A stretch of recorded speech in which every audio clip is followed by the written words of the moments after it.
La dernière année a été une année de naviguer dans le chaos, dans l'incertitude, dans le brouillard. Et je pense que ça m'a empêché, au sens positif, de faire une dernière édition. Ça aurait été, je pense, plus narcissique, plus qu'est-ce que moi j'aime, puis qu'est-ce que je veux dire. Là, c'est comme, je dois tenir compte d'un contexte tellement élargi. Alors, cette édition-ci, ce qui était hyper important, c'est que les œuvres existent.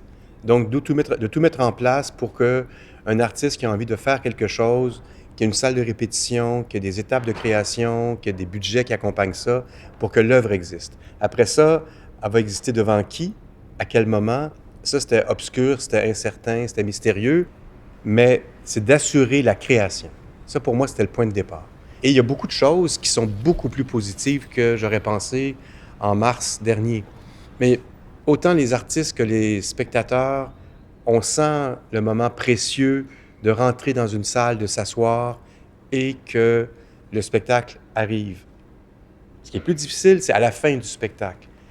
Applaudissements, sortir d'une façon hyper ordonnée pour respecter les normes sanitaires et de ne pas pouvoir être au quartier général, ici au quartier général, et avoir des gens qui arrivent de telle salle, de telle autre salle, de tel spectacle. Moi, j'ai vu ça ce soir. Puis là, toute cette espèce d'effervescence-là n'existe pas. Ça, c'est la partie la plus difficile, de ne pas pouvoir échanger après avoir reçu le spectacle.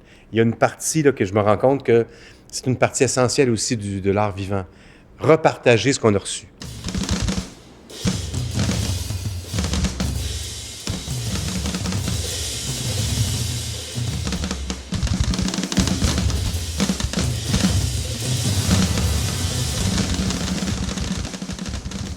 J'étais à Paris dans une résidence, puis j'avais la chance en fait d'explorer, puis de pouvoir aller en studio, un peu comme un artisan va en studio, tu sais, il n'y avait pas de projet prédéfini, je pouvais juste explorer physiquement, puis parallèlement à ça, je lisais beaucoup, j'étais dans Naomi Klein, Chomsky, et je suis tombé sur la collapsologie. En fait, c'est un environnementaliste et un économiste français qui s'appelle Pablo Servigne et Raphaël Stevens, qui ont écrit un livre qui s'appelle Comment tout peut s'effondrer. Fait que j'avais tout ça qui se nourrissait là, puis en même temps, j'allais en studio, puis je travaillais avec ça qui était là, mais qui n'était pas directement lié. Puis au bout d'un moment, il y a quelque chose qui a pris forme dans ces liens un peu inconscients, je dirais, entre la réflexion, la matière plus intellectuelle, puis la matière physique.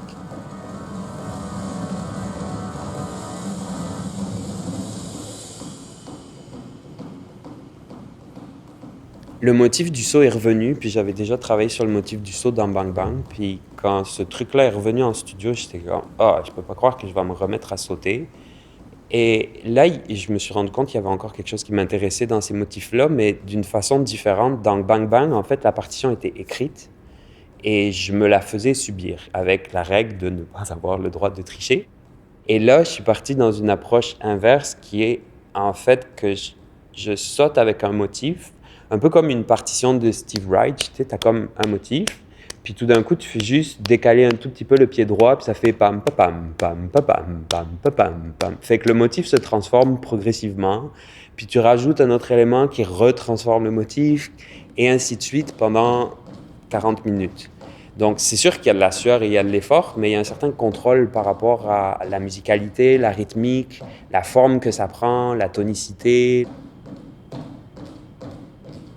Puis il y a quelque chose que je ne peux pas m'empêcher de faire un parallèle avec ce que je comprends du capitalisme-là, qui est quelque chose par rapport aux ressources, de vivre en épuisant les ressources sans penser à les régénérer. Et pour moi, de faire cette action-là pendant 40 minutes, c'est à peu près la même chose, de taxer les ressources d'un danseur pendant 40 minutes jusqu'au point où ça ne se peut plus. Il y a une grosse glorification de l'effort un peu dans notre société, je trouve, en ce moment. Tu sais, on court plus des marathons, on court des ultra-marathons, des trucs qui durent 3 jours. Il y a quelque chose qui s'amplifie. Mais pour un qui passe à travers, il y en a 20 qui restent sur le carreau et avec des séquelles. Donc, je fais toujours un peu attention à... Mais c'est délicat parce que c'est vrai que je peux faire partie du problème en travaillant sur cette matière-là. C'est pour ça que celui-là, je l'aborde plus avec une transformation de motif, Oui, il y a de la sueur, mais j'essaie d'éviter tout ce qui est comme souffrance ou tout ce qui est comme de vraiment pas jouer à ce niveau-là, jusqu'où va-t-il aller, tu sais.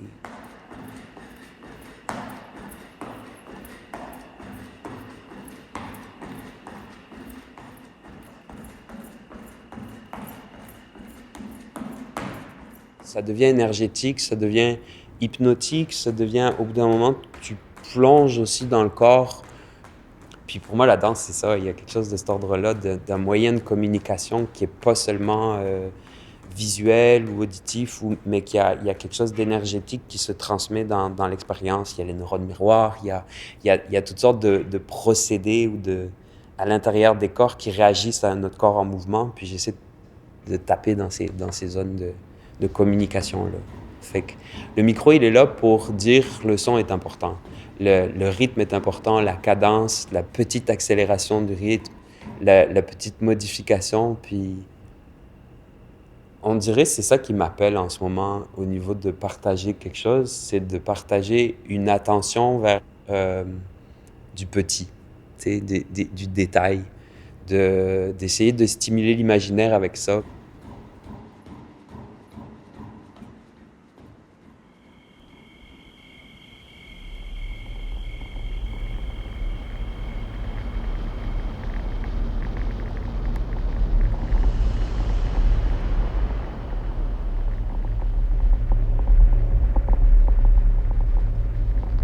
Station.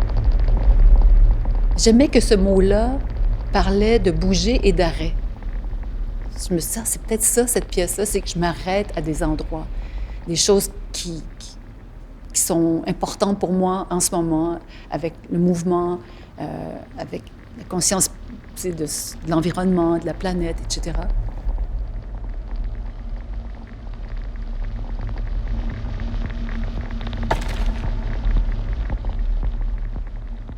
Parfois, quand je commence à créer un studio, je peux partir sur des idées, peut-être pas révolutionnaires, mais la révolte. Parce que je suis révoltée parfois. Je suis attristée, je suis tellement triste de voir des choses qui vont pas bien. Mais je peux pas travailler sur je vais parler contre ci, contre ça. Non, non, je peux partir contre. Mais je suis obligée de finir pour.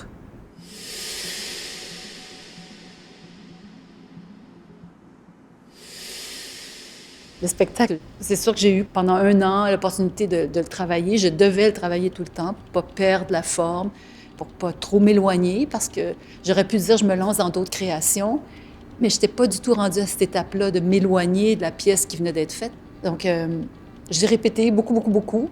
Au début, comme un peu maniaquement, comme ma seule façon de déjouer ce confinement, c'était d'aller toute seule dans le studio, continuer à travailler comme si de rien n'était.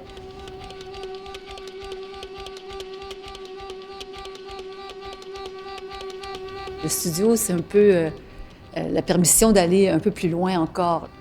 Au début, je ne veux surtout pas m'arrêter à une musique. J'improvise, puis les musiques roulent. Puis il y en a que j'aime plus que d'autres, puis il y en a qui me poussent plus à créer que d'autres. Par exemple, cette fois-ci, je voulais du jazz. Fait que j'ai travaillé beaucoup, beaucoup avec la musique de Colin Stetson au début. Les improvisations étaient très physiques, très chargées. Je me disais, il joue comme je ressens la danse, finalement. Puis j'aurais voulu faire presque tout le spectacle sur cette musique-là, mais je sais que ça bouge en chemin parce que je pars avec quelque chose puis ça évolue. Comme je me laisse beaucoup de temps pour la création, je ne vais pas fixer, assembler tout de suite musique-danse parce que ça va un petit peu me limiter. J'ai tendance à suivre la musique. Tandis qu'en travaillant avec d'autres musiques, puis revenir à cette musique-là, si je l'aime encore beaucoup avec le temps, bien revenir, le mouvement est enrichi par d'autres textures musicales. Puis je peux faire contraster des choses au lieu d'être juste en accord total avec la musique.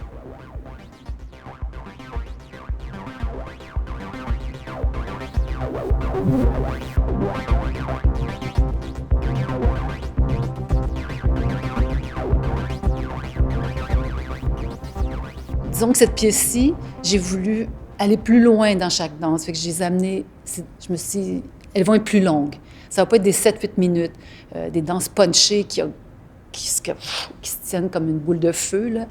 Je voulais que ça vive, que ça respire. Même si c'est une danse intense, qu'elle continue, qu'elle se déploie. une danse plus intime aussi.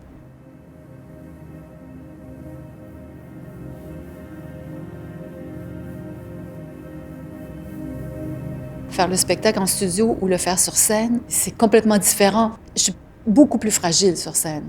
Vraiment, je suis étonnée d'avoir survécu en dansant sur scène pendant 40 quelques années parce que j'ai malheureusement toujours l'impression que je ne sais rien faire quand j'arrive sur scène, que juste me tenir sur mes 2 jambes, c'est très difficile. Puis je pourrais dire ça puis que ce soit plus vrai parce que ça, je l'ai déjà dit, je sais, mais c'est toujours dramatiquement vrai. Par contre, quand le spectacle se déroule, il y a d'autres niveaux qui arrivent. C'est le départ qui est vraiment... je peux à peine mettre un pied devant l'autre, mais après, la danse me prend.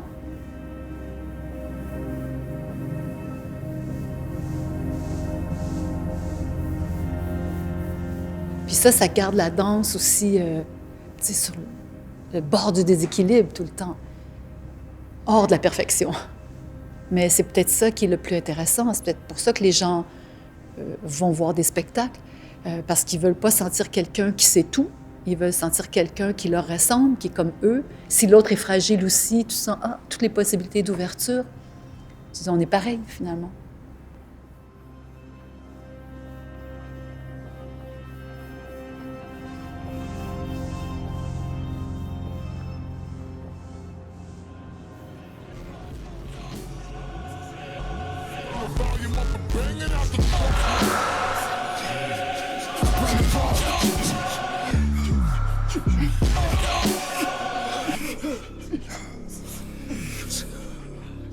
I'm a Crump pioneer here in Canada, a dancer, choreographer, and I've been approached many times to work on different pieces, you know, with different artists. And the interesting thing about when Lucy came up to me is I felt like there was an opportunity for me to really be part of the project opposed to get involved in something that's already cooked and just me being the person that adds on to it. And the fact that, you know, Lucy had taken the time to, you know, take some of the classes, understand a little bit more about what the culture is about, Crump culture, what it means to battle, the terminology, the history and all that. Then it felt right to me, you know.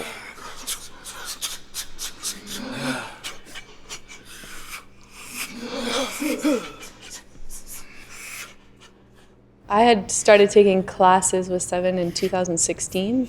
I just felt like a really strong need to just do something wildly different from what I was doing before. And I really didn't want to work in the theater space anymore. And it was only when I started getting more involved with Crump that something for me clicked about returning to that space.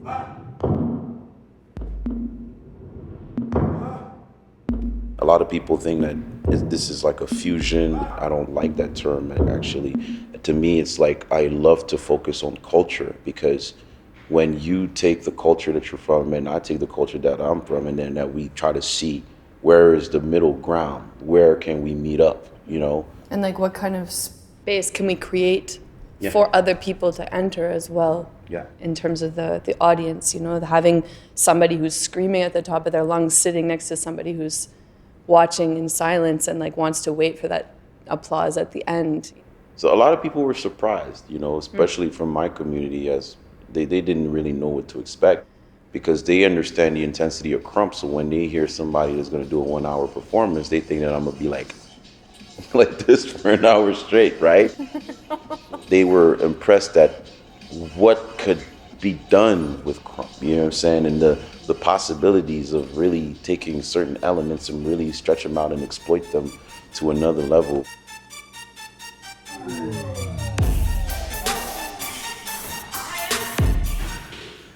Crump comes from the Black American culture in LA, Southern California.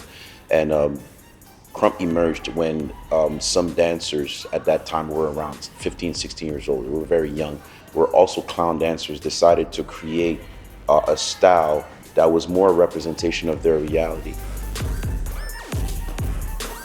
So when you see the passion, the intensity, some aggression that you find in Crump comes from that environment. It comes from that suffering. It comes from that need to be listened to. Throughout the piece, there's something about, again, the essence of speaking. or not speaking. Being heard or not being heard, whether that's through the language of the physical body or the actual vocal language, the voice. Yeah, and there's also that suppression, you know. Yeah. When you keep that and you let it, you know, boil up for all of these years or a certain amount of time, when it does come out, what is going to come out, you know? What does that do? So I think we're referring back to a lot of elements that are already present in Crump, but we're just highlighting them in a different way.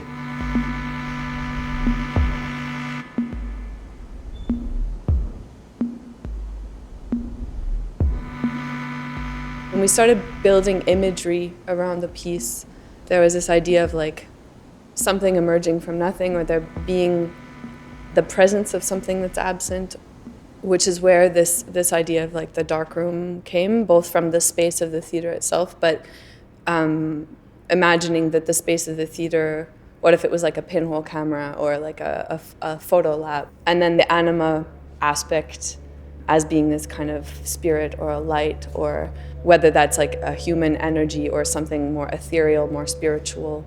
So I think the title became a bit of an anchor point, something for us to orient around as we were trying like an explosive number of things, a lot of different approaches. It sort of gave us this homing beacon to come back to throughout the process.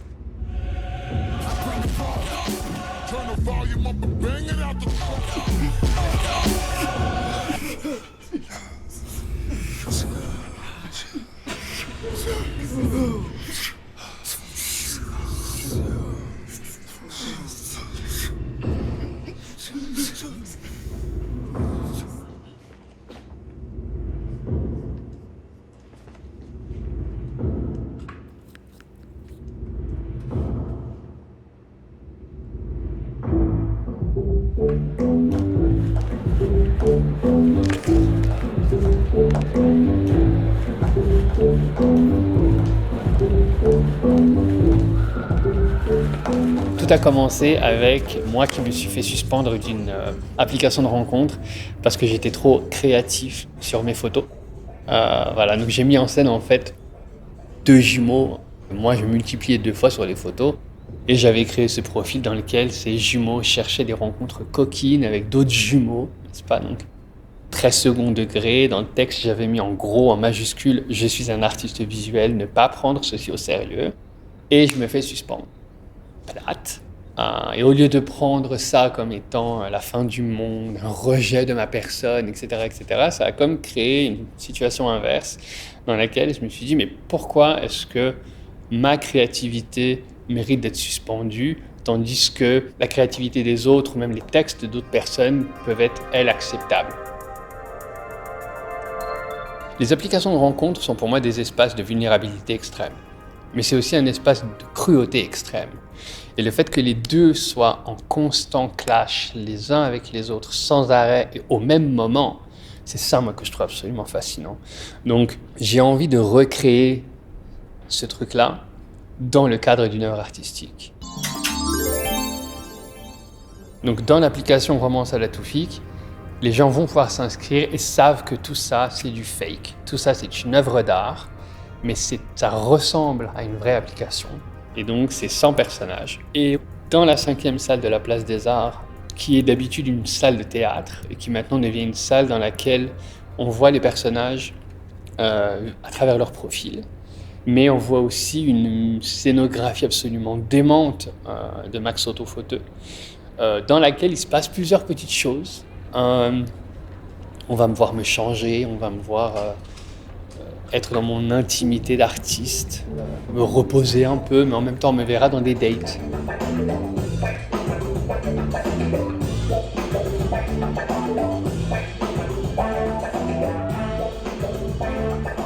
Trois fois par jour, pendant que les gens chattent avec moi en temps réel, il y a un personnage qui va prendre vie et qui va avoir des dates avec une personne de son choix. Donc, à savoir si ça va être Sonny, le rocker, goth, punk, gay, ou si ça va être Alice, la fashionista franco-libanaise, ou Fatima, ou Will, le mec de la construction, un peu brut mais très charmant malgré tout.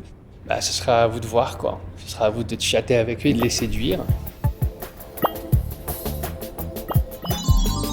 Salut, je m'appelle Sonny. Je suis DJ, bouncer. Si ton rêve, c'est d'avoir un condo avec des chiens, ça marchera pas pantoute entre nous. Ma mère a craqué sur Sonny et elle me dit « Oh, mais il est joli, lui. Oh, j'aimerais bien avoir une date avec. » Et je dis « Mais maman, il est homo. » Elle me dit « Oh, c'est pas grave, je lui parler. » Et j'adore le concept que cette femme mariée, musulmane, voilée, craque sur un homo punk et qu'elle elle oblitère la chose. Elle s'est dit « Ok, non, ce mec-là, il est cute, je vais avoir une date avec. »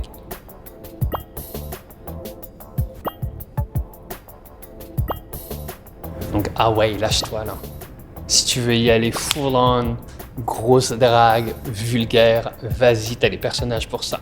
Si tu veux y aller pour juste lire les profils et mettre des petits cœurs, tu peux le faire aussi. Si tu veux insulter les gens, tu peux, parce que les personnes, en fait, n'existent pas. Ça devient une œuvre, en fait, interactive dans laquelle mon œuvre n'a de raison d'être que si le public embarque. Et puisque le public va, j'ose l'espérer, se lâcher, moi, je vais courir en...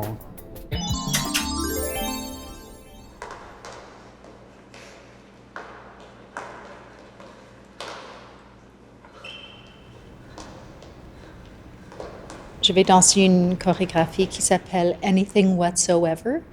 Et l'idée en arrière de ça, c'est d'essayer de danser toute mon archive corporelle.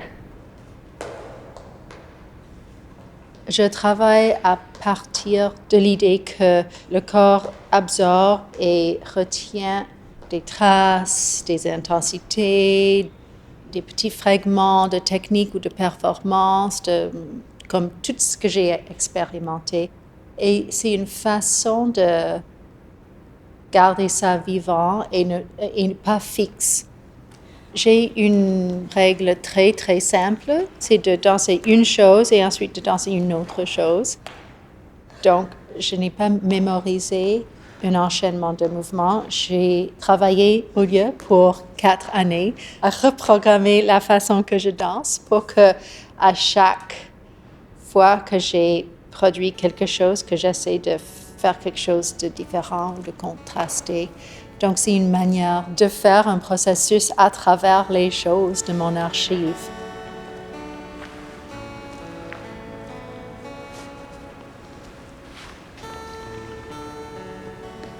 La pièce se déploie dans un théâtre, mais je préfère que les spectateurs soient assis autour de la scène. Donc, on peut se regarder dans les yeux et je pense que quand je suis debout, je suis un peu plus haut que eux, mais je suis debout et au sol et partout dans l'espace.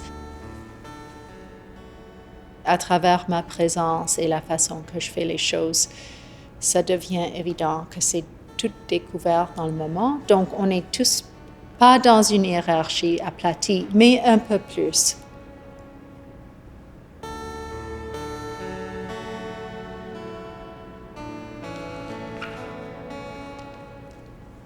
Nous avons une perchiste. Je pose des questions aux spectateurs plusieurs fois dans la performance et la perchiste vient récolter le voix ou les paroles du spectateur. Quand les gens entendent les paroles des autres, ils commencent à créer une espèce de sens et ils projettent le sens de ce qui est dit souvent sur les gestes qui sont pas mal abstraits.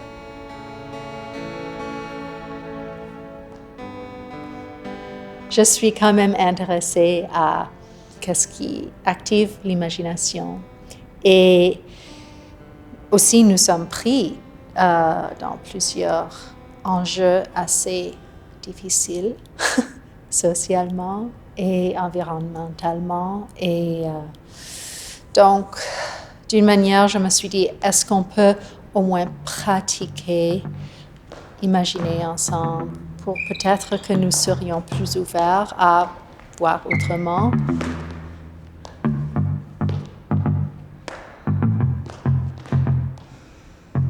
C'est une espèce de moment pour rêver, pour être avec soi-même et ses propres pensées, parce que Il n'y a pas vraiment un sujet de la chorégraphie.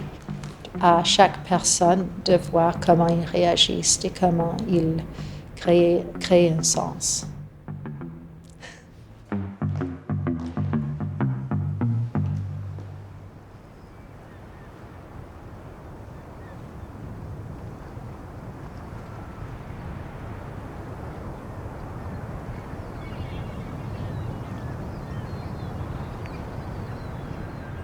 Ça faisait un bon moment que je me disais que ça serait vraiment le fun de travailler avec le médium sonore qui permet de parler de choses complètement différemment. Il y a tellement de biais qui viennent avec l'image. Avec le son, on peut rentrer en lien, en fait, avec des voix, avec des sujets, avec des espaces de manière complètement différente, très intime, très introspective.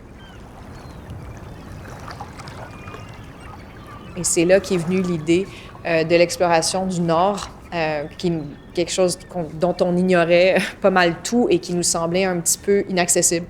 Et là, ça nous a fait plonger dans une série de questionnements. Est-ce qu'on peut parler de ça? Comment parler de ça? Avec qui? Et donc, c'est là où, en fait, on a commencé à rencontrer des jeunes du Nunavik qui venaient au sud pour faire leur étude collégiale. Et on leur a demandé si ça leur tentait de rentrer un peu dans l'aventure avec nous.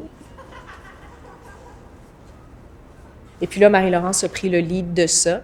Et elle a réalisé le documentaire sonore, puis on a fait une pièce de théâtre avec 2 autres personnes qui étaient à l'époque, donc Nancy Saunders et Hannah Tuktu. Et là, aujourd'hui, c'est Olivia Oviluk qui a repris le rôle que Hannah Tuktu avait créé.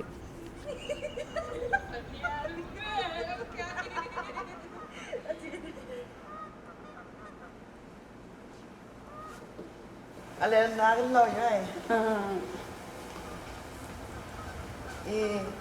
Taku hai, nak nyalu. Awan itu apa nih? Taku ya ti. Hacia le. Kami suara.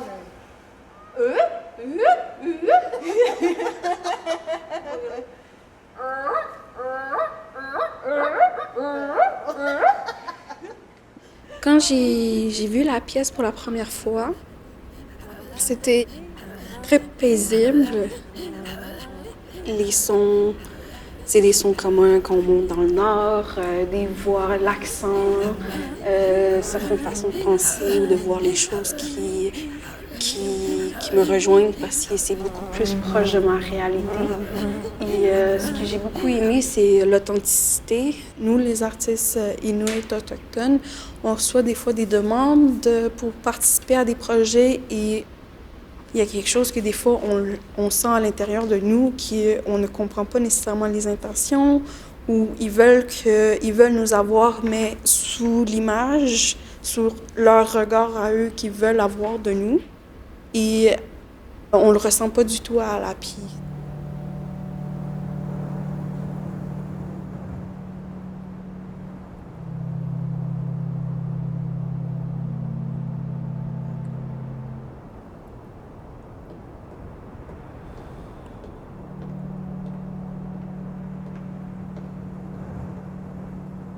Il y a un côté muséal au spectacle. On est vraiment dans un huis clos. Il n'y a pas énormément de mobilité. C'est cette idée-là, en fait, que le public se retrouve un peu catapulté au nord, puis qu'ils sont un peu dans une position de voyeurs. Tu sais, ils regardent des gens vivre à travers leurs fenêtres. Puis il y a ces images-là qui leur sont offertes. Et le spectacle est un petit peu construit comme ça, de moments du quotidien, de moments un peu cachés, un peu mystérieux.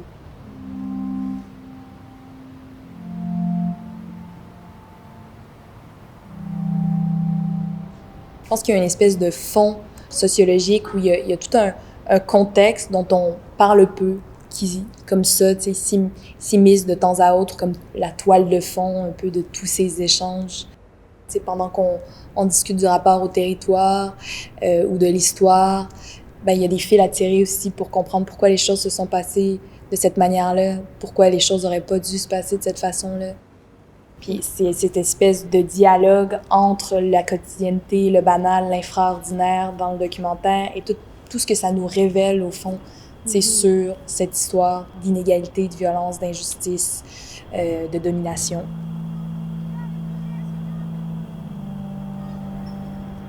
Quand on grandit dans le Nord, ça, c'est notre vie. C'est comme ça qu'on a grandi, c'est comme ça qu'on a été élevé. Puis c'est plus en grandissant qu'on réalise plus vraiment que notre histoire est unique, que notre existence, juste le fait qu'on existe, qu'on est vivant aujourd'hui, est quasiment une opinion politique, je dirais, à un certain point. Et malgré tous les problèmes dus à la colonisation, les pensionnats, tout ce qui est arrivé dans l'histoire, qui est vraiment récent dans le Grand Nord, c'est aussi toute l'adaptation de comment faire en sorte que ce qui est important dans la culture soit encore préservé aujourd'hui. Et alors oui, même si la pièce, c'est justement ça, le quotidien, mais le quotidien, c'est énormément de mouvements historiques. La génération de mes tantes ou de mes grands-parents, ils ont travaillé fort pour faire en sorte qu'on ait droit à ce vie-là qu'on a aujourd'hui.